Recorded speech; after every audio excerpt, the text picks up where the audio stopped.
Okay, Doug. Why don't you tell me what you can remember? Doug was lying on her new couch, something Winter had bought in Atlanta from one of those high-end boutiques that she and Maggie like to visit sometimes.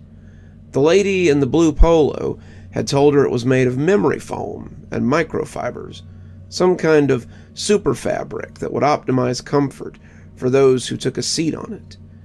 Despite the fancy couch, her patient looked distinctly uncomfortable, and Pamela knew why. Poor Doug was one of those residents, the broken ones that Winter had gathered to herself so she could help them. In a box of broken toys, Doug was more broken than most. "Comfy," Doug said, wiggling a little as the memory foam cradled him. "I could use one of these at home. I might sleep longer than an hour a night. Maybe if I slept a little, Tina wouldn't talk so much." He had brought the battered old radio with him, an object that Winter had been assured did not work, but that hardly mattered. Doug would have heard voices even if the radio had worked, had ever since the incident, and likely would until he joined his friends on the other side. No, Winter reminded herself, Doug did not hear voices. Doug heard one specific voice, and it was a voice that tormented him endlessly. "Now, Doug, I want you to go back to that day. Can you do that?" "I'll try," he said, yawning as he closed his eyes and attempted to get into position for treatment. He had drunk his tea about half an hour ago, and it should have taken effect by now. Winter had never met anyone immune to the tea, but it didn't affect everyone the same. Perhaps, she thought, Doug had been subjected to this one too many times, and it wasn't having the same impact. She hoped not, because Doug was also one of the most difficult of her citizens to manipulate the old-fashioned way, if it came down to it. Something about whatever the cult had done to him made him extremely hard to get into, and that made his recovery all the more difficult. Sometimes, Winter wondered about that, though.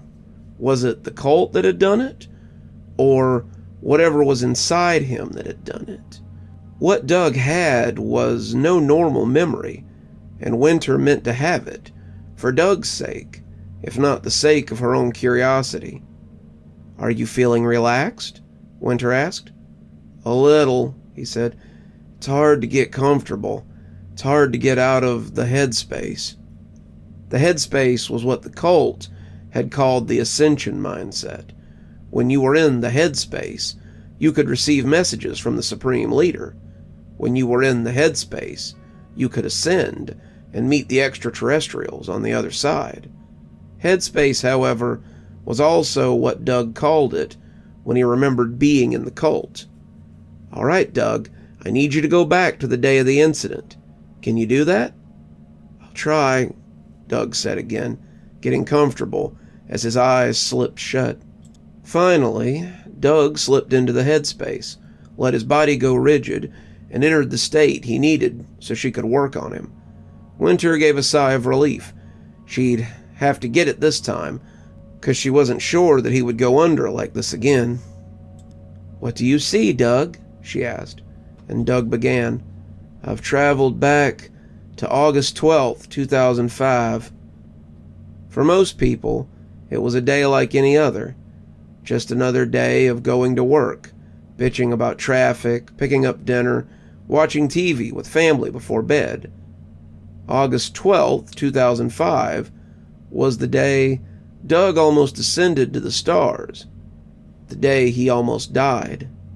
I remember how the jumpsuit made my shoulder itch. The Supreme Leader wanted us all to wear those silver jumpsuits, spacesuits, he called them, and these special boots that came up to our knees. He said we were going to be space explorers, that we were going to travel the galaxy and find new life. But what I remember was the itch that suit made me feel on my shoulder. I think I might have been allergic to the material, because Tina had always put lotion on my shoulders after our practice runs. Tina. I remember her face, her short, red hair, her cute little upturned nose that wrinkled when she smiled, the scar going through her top lip where her father had slashed her when she was little. I remember her smile most of all. I remember wishing my mother had smiled at me like that, and that Tina would make such a wonderful mother one day. I remember the way she smiled as she held up her cup. There was a lot of noise around us. The National Guard was at the gates, and Brother Sebastian was trying to buy us some time. All across the compound, people were going to meet the passing starship, and in the upper rooms, Tina and I were preparing to disembark. "See ya, spaceman," she said, as we linked arms and took our cocktails. I don't know what was in it, but it was supposed to make it easier for us to ascend. If it didn't, then the helmets would help with the transition. The helmets crinkled as we slid them over our heads. She was smiling as she pulled it down tight. But then something went wrong. I pulled mine down tight too. I was supposed to, but as I lost the strength in my arms, I saw her lean up ever so slightly. Her hand shook as she brought a single finger over my mouth and punctured my helmet. The helmets, they were plastic bags, but that's what the Supreme Leader called them. Had to be tight, or else you wouldn't ascend. As I lay there, blacking out under the effects of the cocktails, my final thought was that I wouldn't ascend, and I'd be left behind. I didn't wake up on a spaceship like we were supposed to. I woke up in the ER, the only survivor of the Stargazer Society. Of the 45 members, 43 had ascended. The Supreme Leader had left after the last one had stopped moving, taking everything and running away to Mexico. I was the only one who didn't die in that house. I was the only one to be left behind. The leader doesn't count. He never believed in the vision, but we did. We all believed. And now I'm left here to suffer. Winter watched him as he lay there, the eyes behind his lids undoubtedly staring into the void. "That's not what brought you here, though, is it, Doug?" She was sitting on the coffee table across from him, waiting for just the right moment to strike.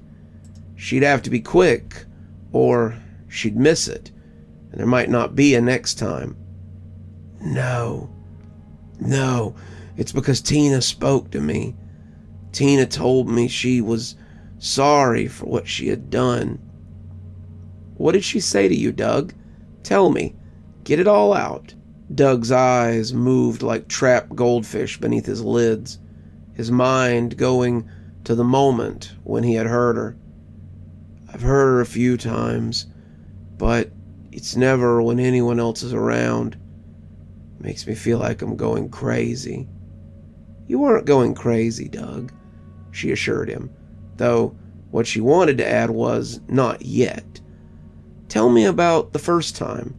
Tell me about what happened the first time she spoke to you. Doug's eyes kept moving, his teeth beginning to chatter, as Winter watched something push deep inside him. I was washing dishes, listening to that old radio, when I heard her. The radio was something she had given me when we were in the cult. We weren't supposed to listen to music. It wasn't part of our ascension mindset.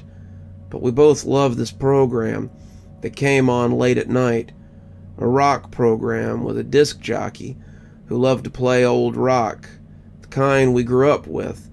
And sometimes we would listen to it in secret after everyone went to bed. It was the only thing I took with me from the house when I left. I made the paramedics grab it as they wheeled me out, thrashing and yelling till they did it to shut me up, and I've had it ever since. Reminds me of Tina. Maybe that's why she... Winter was losing whatever it was, the memory or the fear or whatever, and she told him to focus on the moment. She knew about the radio. He had been carrying it when she'd found him. Doug had been wandering the streets of San Diego, the radio pressed to his ear as he spoke to someone that only he could hear. He had been scared of Winter when she first approached him, saying Tina was frightened of her too, but Winter had soothed him and helped him find something better. Over the years, she had tried to assure Doug that he didn't need the radio, that it was broken, and it was hurting him, but he refused to let it go. It was how Tina spoke to him, and Winter hoped that this would be the last time Tina spoke to him. Tina only ever told him to do one thing, and if Winter hadn't found him, Doug would likely not be here today.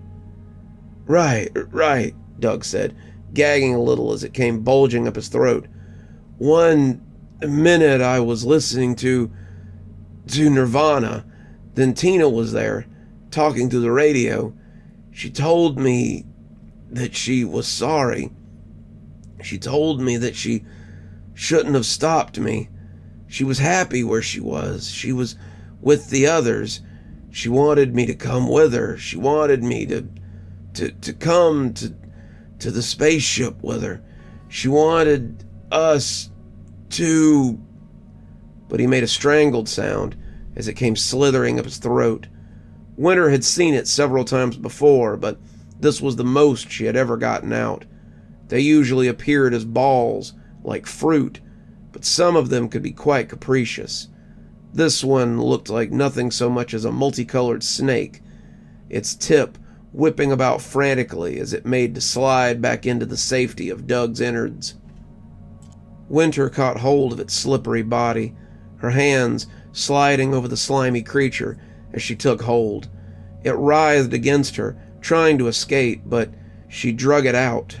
It was huge, the longest she had ever seen, and as it came free, Doug began to cough and buck. She bashed the thing's head against the desk a few times as it squirmed, and after a few hard knocks it stopped moving. Winter had a pickle jar ready for it, and as it went inside, she heard a very small voice wafting from the mouth of the big container. "I shouldn't have stopped you. Come join me in the stars." She secured the lid and put it in the closet with the others. Dropping into her chair with a deep sigh, Doug lay back, his eyes no longer pulsing, as his breath became something close to normal. In reality, Winter thought there never had been a Tina. She had checked the roster for the Stargazer Society 100 times, and no one by that name had ever been found when the cult had taken its own life. What's more, all reports say that Doug had been found by himself in the attic. He had been lying beside the radio that he now clung to like a security blanket, and he had been the only survivor. Whether Tina was a delusion or something more sinister, Winter didn't know. Whatever she had been, she was gone now, and Doug could go back to a normal life. He got up 30 minutes later, looking around and asking how the session had gone. When he left the radio behind. "It doesn't work. I don't know why I haven't thrown it out sooner," he said, smiling at her as if embarrassed. Winter told him that she'd get rid of it for him, but left it on the corner of her desk as she filled out the paperwork. She didn't know if it was a memory or something else, but she wanted to study it. Who knew? Maybe Doug had encountered something beyond their understanding.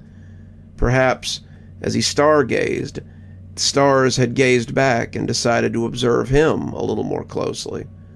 She was filling out his chart when the radio crackled, a female voice loosing a rising scream that made the speakers rattle.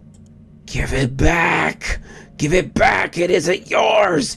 It belongs to..." But it was cut off as Winter reached over and turned the dial.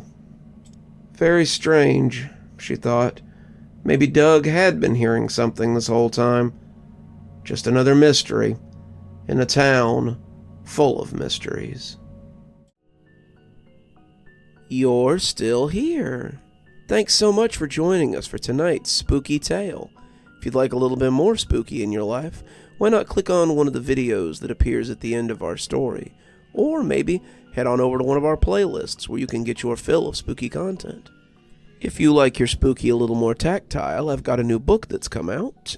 If you'd like your own copy, there's a link below in the description where you can get your own copy of my spooky book. If you like what you see here on the channel and think you might like to support in a more monetized way, then why not come over to Patreon or become a member on YouTube? Speaking of, let's go ahead and thank our members now. Thanks to Civ Garstad, Unicorn Hollow, and Army Dude for being our spooky ghost contributors. Thanks to Janet, Lee Kendall, Saikat, Ronda J, Sue Casper, and Valinator for being our spooky skeleton contributors. And thanks to Oh Snap, Hi Stacy, Winter, Xaronan, Stephanie Carrington, Tyler Parker, Cinnamon Fox, Grim Reaper, TomBoiTopUwU, and Queen Sheebah for being our ghostly reader tier contributors. And a big thanks to Scott Donahue for being our ghostly writer tier contributor. Thanks everyone, we just couldn't do the show without you. If you'd like to support the channel, then come on down to Patreon or become a member on YouTube. Spooky Skeleton tier contributors, that's our $5 tier, get their spooky 12 hours early at 8:30 a.m. as opposed to 8:30 p.m. my time, of course. And while Ghostly Reading is only a tier that's available on Patreon, you get a signed copy of my book anytime I write one on your doorstep in, hopefully, a timely manner. If you'd like a book, we have many on Amazon. I've got links below if you'd like to follow those. Should get you to my page so you can buy any one of my 8 books I believe we're up to now. I'm sure they'd look really nice on your shelf, and I'll sign them for you if you can find me out in the wild. And as always, thanks for stopping by. Dr. Plague, signing off. Have a wonderful evening.